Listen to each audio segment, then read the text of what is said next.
ఓం నమ శివాయ ఛానల్లోకి స్వాగతం. ఈరోజు సింహరాశి వారి గురించి తెలుసుకుందాం. జూలై 25, 26 తేదీల్లో ఈ రాశి వారికి రాహు కేతువు వల్ల సింహరాశి ప్రేమలో ఏ విధంగా మార్పులు వస్తాయి, ముఖ్యంగా పెను మార్పులు ఉద్యోగంలో, వ్యాపారంలో, మీరు చేసే వృత్తుల్లో ఎలాంటి మార్పులు రాబోతున్నాయి, ప్రేమలో ఎలాంటి విషయాలలో జాగ్రత్త తీసుకోవాలి.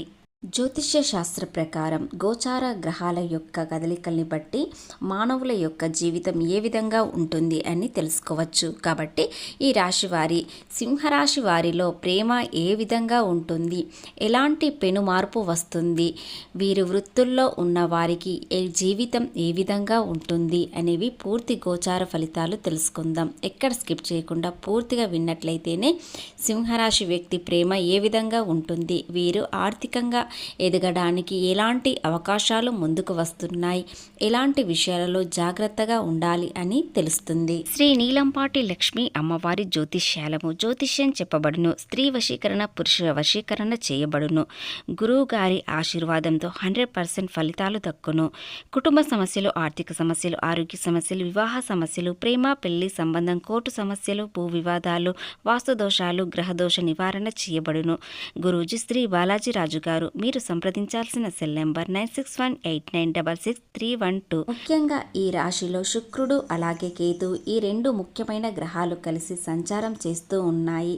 ఈ రెండు గ్రహాల కారణంగా ఈ రాశి వారికి ఏ విధంగా ఉంటుంది, ఈ రెండు గ్రహాల వల్ల వైవాహిక జీవితం, కుటుంబ జీవితం, అలాగే వృత్తి, ఉద్యోగ, వ్యాపార జీవితాల్లో ముఖ్యమైన పెను మార్పులు రాబోతున్నాయి. శుక్ర కేతువ వల్ల వచ్చే సమస్యలు ఏమిటి, అలాగే లాభాలు ఏ విధంగా వస్తాయి, ఆపదల నుండి ఎలా బయటపడతారు, ఏ విధంగా ఉండబోతుంది అనేవి మనం పూర్తిగా ఇప్పుడు తెలుసుకుందాం. వీరి యొక్క ప్రేమ జీవితంలో సవాళ్లు ఎదుర్కొంటారు. ముఖ్యంగా ప్రేమించిన వ్యక్తుల్లో అపార్థాలు, దూరం పెరుగుతాయి. అలాగే కుటుంబ జీవితంలో భార్యాభర్తల మధ్య గొడవలు పెరిగే అవకాశాలు ఉన్నాయి. లేనిపోని సమస్యలు తలెత్తే సూచనలు కనిపిస్తున్నాయి. కాబట్టి మీరు కొన్ని విషయాలలో చాలా జాగ్రత్తగా ఉండాలి. కాబట్టి మీరు మాత్రం ఈ సమయంలో ఒకరు ఎవరైనా మౌనంగా ఉన్నట్లయితే మీకు చాలా మంచిది. వారు స్త్రీలు కానివ్వండి, పురుషులు కానివ్వండి.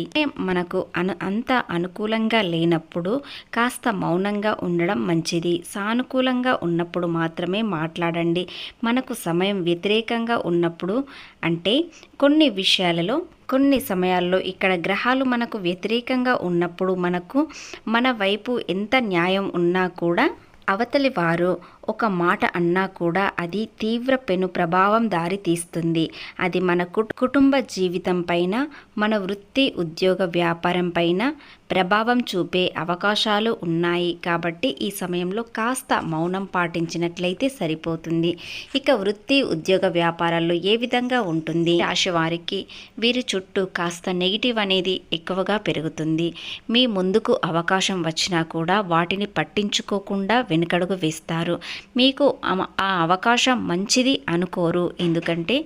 కాబట్టి ఈ రాశి వారికి కొన్ని విషయాల్లో అదృష్టం వస్తుంది. అది మీరు త్వరగా అందిపుచ్చుకుంటేనే మీకు మీ జీవితంలో ఆర్థికంగా ఎదగడానికి, ప్రేమలో విఫలం కాకుండా విజయవంతంగా మీ జీవితం సాఫీగా సాగడానికి కొన్ని విషయాలు అవకాశాల్లో వస్తాయి. కాబట్టి వాటిని మీరు సద్వినియోగం చేసుకోవాలి. అలాగే ఎలాంటి విషయాలలో మీకు మంచి అవకాశం వస్తుంది, ఏ విధంగా, ఏ సమయంలో అనేది తెలుసుకుందాం. ముఖ్యంగా ఈ రోజుల్లో చాలా ఎనర్జీగా ఉండాలి. బద్ధకంతో ఉన్నట్లయితే వచ్చే అవకాశాలు తొలగిపోతాయి. వారికి కొన్ని రోజుల పాటు తొందరపాటు నిర్ణయాల వల్ల చాలా ఇబ్బందులు వచ్చే అవకాశాలు ఉన్నాయి. నాకే తెలుసు, ప్రతి విషయంలో నాకే ఎక్కువ విలువ ఇస్తారు, అలాగే నాకే తెలుసు అనే మనస్తత్వం వీరికి ఉంటుంది. అనవసర విషయాల్లో జోక్యం చేసుకోకండి. లేనిపోని అలవాట్లు, వ్యసనాలు అలవాటు చేసుకోకండి. ఇకపోతే ఈ రాశి వారికి కొన్ని విషయాలలో జాగ్రత్త చెప్పుకున్నాం కదా, మరికొన్ని విషయాలలో ఎలాంటి లాభాలు వస్తాయి, ఏ విధంగా ఉండాలి అనే విషయాలు కూడా పూర్తిగా తెలుసుకుందాం. వీరికి అన్ని విధాలుగా కలిసి రావాలంటే తొలి ఏకాదశి రోజు ఏమి చేయాలి, ఎలాంటి పరిహారం వలన మీకు అంత శుభం జరుగుతుంది అనేది తెలుసుకుందాం. తొలి ఏకాదశి గడియలు శుక్రవారం ఉదయం 10 గంటల తర్వాత ప్రారంభం అవుతుంది. కానీ సూర్యోదయం వేళ ఏ తిథి ఉంటే దానిని పరిగణలోకి తీసుకుంటాం. దాంతో తొలి ఏకాదశి శనివారం పరిగణిస్తాం. ఇక ఈరోజు ఈరోజు పెద్దలకు బట్టలు పెడితే చాలా మంచిది. అంటే కొత్త వస్త్రాలు కొనుగోలు చేసి వాటిని దేవుడి వద్ద ఉంచాలి. ఈరోజు తెల్లవారుజామున నిద్రలేచి తలస్నానం చేసి పసుపు రంగు దుస్తులు ధరించాలి. శ్రీ విష్ణు నామ సహస్రనామం, శ్రీ విష్ణు లక్ష్మీదేవిని పూజించాలి. ఉపవాసం పాటిస్తే మరింత మంచిది. ధనం, ధాన్యం, వస్త్రాలు దానం ఇవ్వండి. శ్రీహరికి నైవేద్యంలో పూజలో తులసి ఆకులు తప్పనిసరిగా ఉంచండి. అలాగే ఏం చేస్తే మీకు అనుకూలంగా ఉంటుంది? ఇప్పుడు మనం చెప్పిన పరిహారాలలో మీరు ఏ ఒక్కటి చేసినా కూడా మీకు అంత శుభప్రదంగా ఉంటుంది. ఇంతవరకు కలిసి రానివి కూడా ఇప్పుడు కలిసి వస్తుంది. కాబట్టి ఈ రాశి వారికి ఎలాంటి విషయాలలో అనుమానం ఉన్నా కూడా ఈ పరిహారం చేసినట్లయితే మీకు అంత శుభప్రదంగా ఉంటుంది.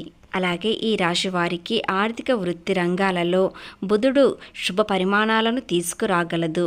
అలాగే సింహరాశి వారికి బుధుడు సంపద, తెలివితేటలను ప్రభావితం చేసే గ్రహం. కాబట్టి ఈ కాలంలో మీ ఆలోచనలు, నిర్ణయాలు మరింత ప్రభావంగా ఉంచాలి. అలాగే చాలా కాలంగా పెండింగ్లో ఉన్న డబ్బు లేదా అనుకోకుండా నిలిచిపోయిన ఆర్థిక వనరులు మీకు తిరిగి వచ్చే అవకాశాలు ఉన్నాయి. ఆర్థిక విషయాల్లో కొత్త అవకాశాలు లభించవచ్చు. మీ ఆదాయాన్ని పెంచుకోవడానికి అనుకూలమైన పరిస్థితులు ఏర్పడవచ్చు. కాబట్టి ఉద్యోగ రంగంలోని ఉన్నవారు, సింహరాశి వారు ఈ సమయంలో శుభవార్తలు అందుకునే అవకాశాలు ఏర్పడతాయి. నిబద్ధత, పనిచేసే సామర్థ్యం ప్రశంసలు అందుకుంటాయి. కాబట్టి పదోన్నతి, జీతం పెంపు లేదా కొత్త బాధ్యతల వంటి అవకాశాలు మీ వృత్తిలో పురోగతిని దారి తీయవచ్చు. ఈ బుధుడు వలన గౌరవం, ప్రతిష్ట, హోదాను పెంచుకోవడానికి అనుకూలమైన సమయం. ఈ సమయంలో మీ సంభాషణ నైపుణ్యం చాలా జాగ్రత్తగా ఉండాలి. సృజనాత్మకత, ఆలోచనల సామర్థ్యాల మరింత ప్రభావవంతంగా మారవచ్చు. మీడియా, రచన, మార్కెటింగ్, బ్యాంకింగ్ లేదా కమ్యూనికేషన్ సంబంధిత రంగాలలో పనిచేసే వారికి విజయం కోసం కొత్త అవకాశాలు లభించవచ్చు. మీ ప్రతిభను సందర్శించడానికి, మీ వృత్తిలో కొత్త శిఖరాలను చేరుకోవడానికి ఇది మంచి సమయం. కాబట్టి ఈ సమయాన్ని మీరు సద్వినియోగం చేసుకోండి. ఈ కాలంలో మీ పని విధానం మెరుగుదల ఉంటుంది. ఏ పనిలోనైనా విశ్లేషించి సరైన నిర్ణయం తీసుకునే సామర్థ్యం పెరుగుతుంది. ఏది కలిసి రావడం లేదు. తొందరపాటు నిర్ణయం తీసుకోవడం వలన చాలా ఇబ్బంది పడతారు. ఏదైనా ఆలోచించి నిర్ణయం తీసుకోండి. మీకే తెలుసు అనని కాస్త అనుకోకుండా మీ పనిలో మీరు లీనమై సకాలంలో పనులు పూర్తి చేసినట్లయితే అంతా శుభప్రదంగా ఉంటుంది. ఏది కలిసి రావడం లేదు అనుకునేవారు ఈ తొలి ఏకాదశి రోజు ఇప్పుడు చెప్పిన పరిహారాలలో ఒక్కటైనా చెయ్యండి. అంత శుభప్రదంగా ఉంటుంది.